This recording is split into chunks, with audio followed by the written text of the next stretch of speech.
What's up, everybody? I'm Stryker. That is Klein. Weenie Roast. Snoop Dogg is hanging out with us. But dude, guess what? KROQ, Big Snoop Dogg loves you. This all came together. We had a listener call. He had a idea when he was high. He said, you guys should have Snoop at Weenie. I'm like, that's never going to happen. 24 hours later, you called us. Right. And now here you are. How have you enjoyed it so far? Man, I had a good time so far. I mean, you know, the crowd was off the hook. The band's performing, really doing a great job. It's a great day. The atmosphere is right. The people's spirits are right. And the weather is right. So it's a beautiful day. Last night, you were sitting at a basketball game, NBA Finals. Here you are today, less than 24 hours later, right here. Better energy here, better energy at the basketball game. Oh, definitely here. Yes. More energy Yes. there. All right, look at you guys. Right more. I was going to keep it on music, but if you bring up sports, can I talk sports? Go ahead. All right. When's the last time you've talked to LeBron? I say less than 2 months ago. Less than 2 months ago. Yeah. And your confidence, because I'm born and raised in L.A., Lakers are my team. I will never segue to a different team in our city or any other city. How high should my hopes be for next year? What's the reality for next year, and how do you feel about it? We're going to be 2 times better than we was this year, and we definitely going to make the playoffs. So Whoa. we'll be all right. It's a Snoop guarantee. Snoop, I know people are always trying to give you the green. Everywhere you go, they want to hand you the green, and you are so ahead of the trend now where you walk into stores, you just give your credit card, you can leave with a bag of weed. But no one's ever concerned about Snoop's health. Snoop right here, as you know, this What is a different that? type of green. That's a cup of broccoli. No. Right there. Thank you. That's for you. You can keep that. No. I'd rather this broccoli. There he is. But in all seriousness, like Stryker was saying a moment ago, this all started as a high idea. What's the last genius idea you had while you were high, Snoop? The last idea I had was just to come down here to the Weenie Roast and just, you know, rock out with my cock out.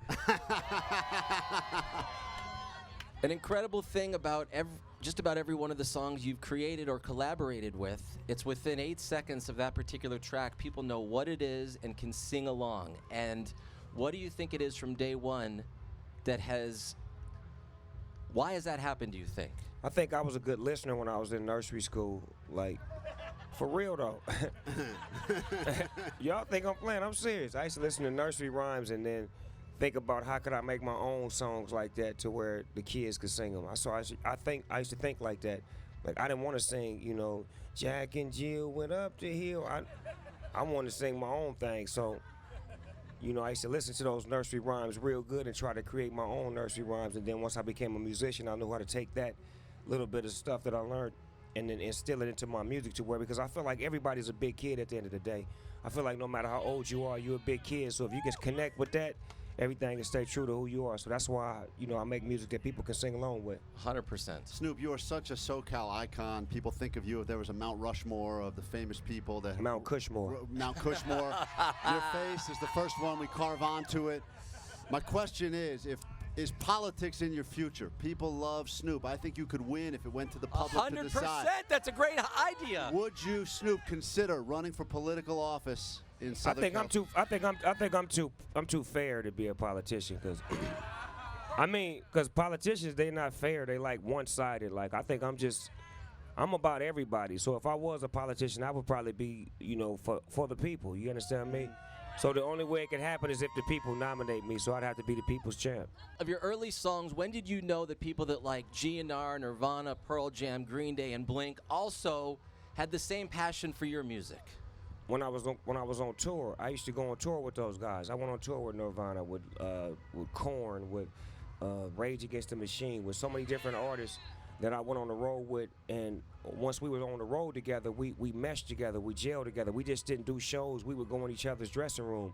We would smoke each other's bud. We would chop it up. We would listen to what they was listening to. They would listen to what we was listening to. We built a bond. We built a friendship, and that's what music does. Music is a universal language of all people. So if you just take all of the bull out of it and just let the musicians get down, they really love each other, and that's what it's all about. Is it more of a competitive spirit, or is it just because you want to win, or what is it that you keep going? And because there's people coming up, and you're always the king of everything. I hate losing. And where does that come from?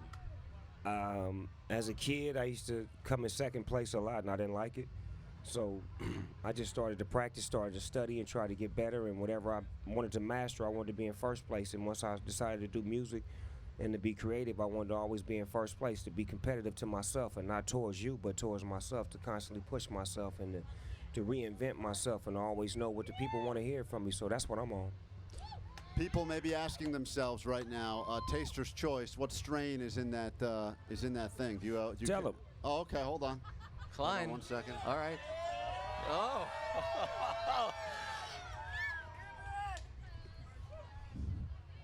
Sour Diesel? Too sweet to be sour. That's okay. baby. No, I'm going to pass. Here. Oh, look at that. Look at Snoop sharing with the crowd. Hold on. He look like he a connoisseur. Wow. He look like he a connoisseur, like he gonna tell me exactly what it is. This is amazing now. This right here is a legend. So many people Connoisseurs only. You got to be a connoisseur. You get one hit to tell me what it is. You took 2 hits, 3 hits. Goddamn. Get the blunt from him. Give it to him.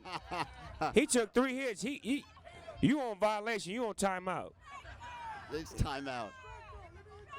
What you got? You smoke with Snoop Dogg. Yeah, that's the goal right there. Snoop is a man of his word. He said he would be here. He told Stryker and I a month ago on the radio. We didn't necessarily believe it until we saw him today. The guy is... You couldn't smell me coming? Well, yeah, we did actually smell you coming. It's the best smell I ever I had. think everyone did. My man, Snoop Dogg, we can't thank you enough for coming here. You said you would turn this beach party into a real party. You did exactly that. Give it up for Snoop D-O-double-G. Come on! From KROQ. Whoa, whoa. KROQ, baby!